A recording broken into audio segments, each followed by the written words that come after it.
আজকের বানাবো পেঁয়াজের রেসিপি। তো চলো ভিডিওটা স্টার্ট করা যাক।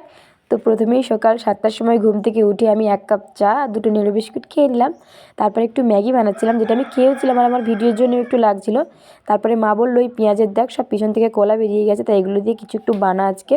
তো দিদা সেই জন্য আমাকে পেঁয়াজগুলো কেটে দিচ্ছিলো। তারপর ভাবলাম কী আর বানাবো, চলো পেঁয়াজের পকোড়াই বানাই। মা ডাল বানাচ্ছে আর আমি পেঁয়াজের পকোড়া বানাবো।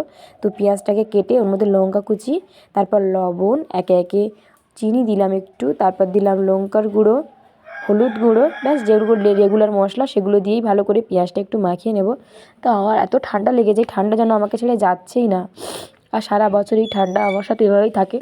তো একদমই আমার শীতকালটা তো ভালো লাগে, তো ওই ঠান্ডার জন্য আমার একদমই ভালো লাগছে না।